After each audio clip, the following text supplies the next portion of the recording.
Hello everyone, it's Becca from Becca Books and Bujo, and today I am sharing my new bullet journal with you.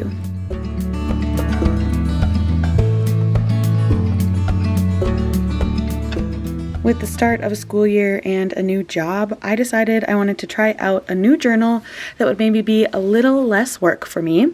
So I am trying out this Dot Cross Planner by Scribbles That Matter. It comes in this pretty black box, if I can get it open.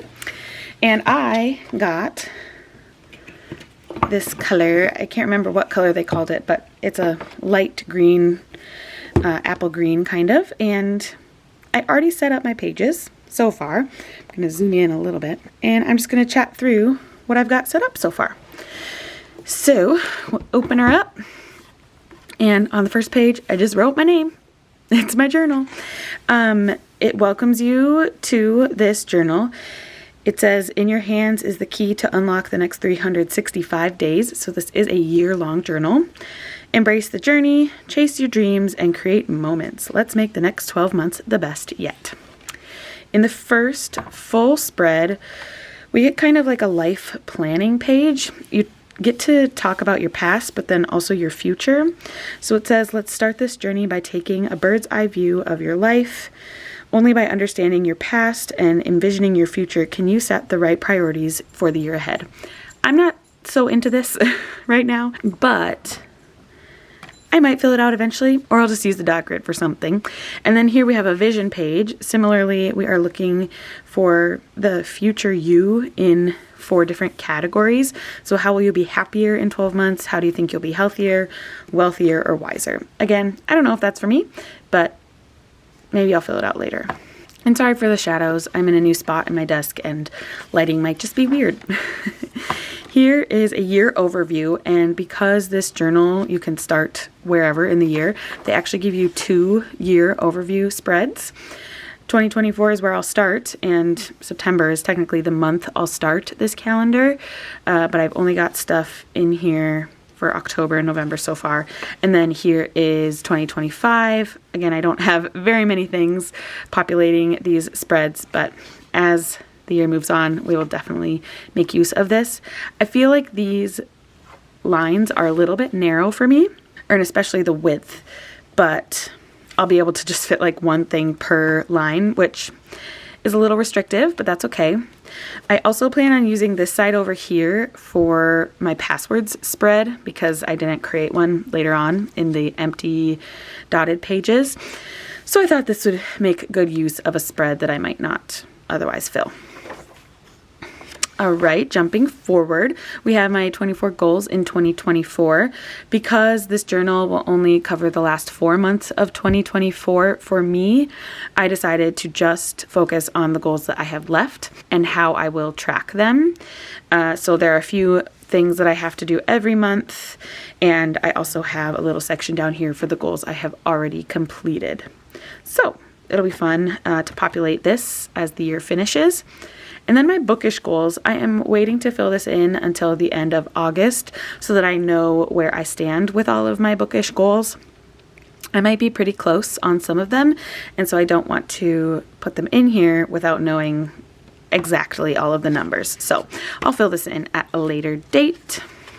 If you are interested in hearing about my goals, I'll link my goals video up above where I set all my goals for the year of 2024. On these 2 pages, I will start off with a year in pixels. I actually went from September through August because that's what this planner is going to be for me. September to August, it'll be kind of like a teacher planner in ways. I will fill in each box with how I'm feeling for the day, and this will be fun to see throughout the year when I have good days, when I have bad days, and if there are any trends.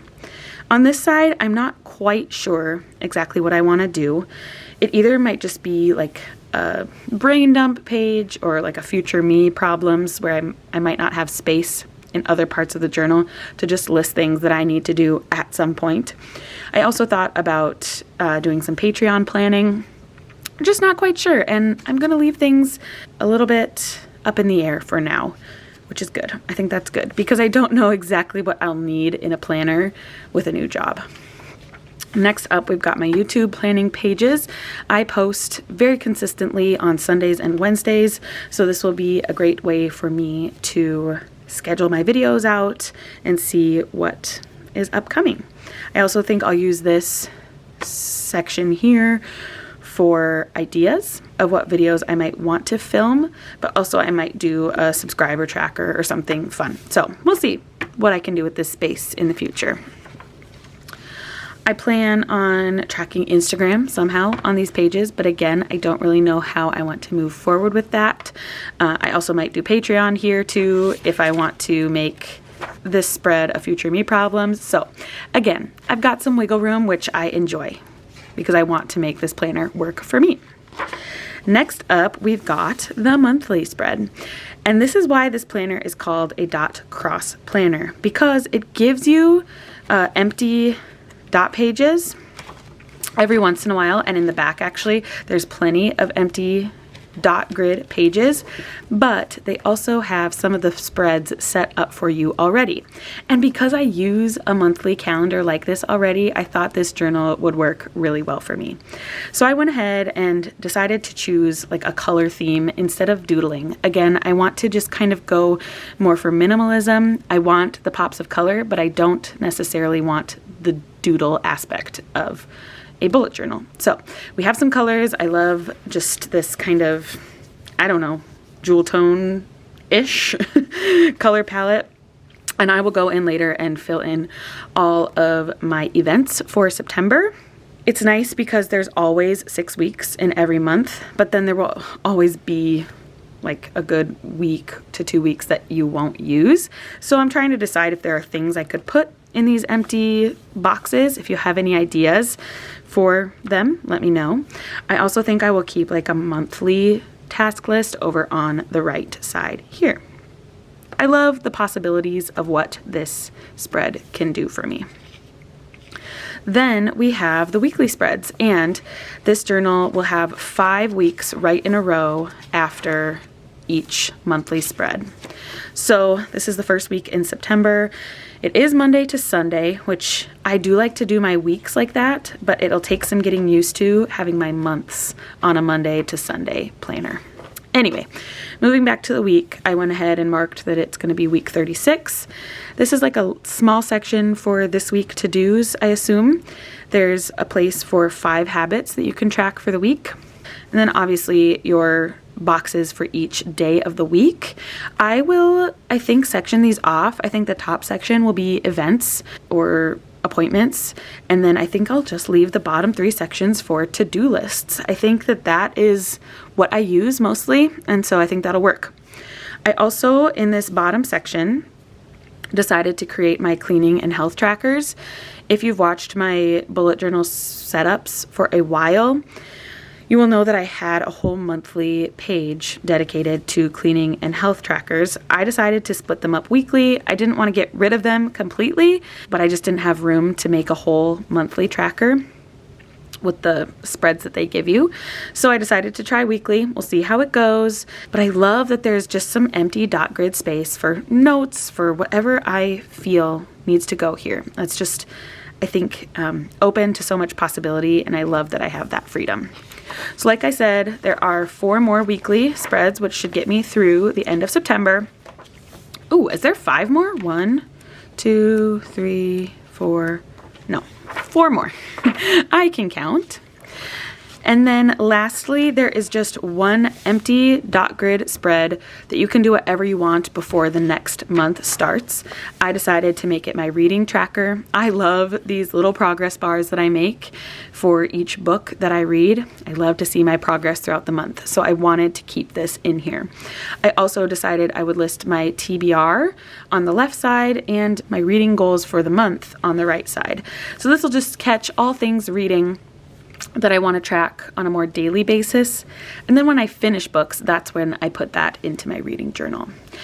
So just to show you, it goes month, and then again the weekly spreads, 5 of those, and an empty dot grid spread. And that goes for 12 months, which I think I'm really gonna like. I'm gonna like having a full year in one planner.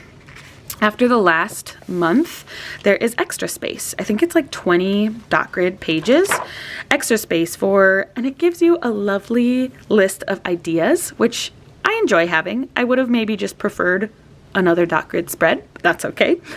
I can envision myself using these spreads for 2025 pages because I put my goals for 2024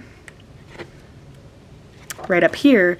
I'll need a spot for 25 and 2025 if I choose to do that, or bookish goals for 2025. So those will just have to be at the back of the planner, which I don't mind at all. I think if I know where they are, I'll be able to access them no problem.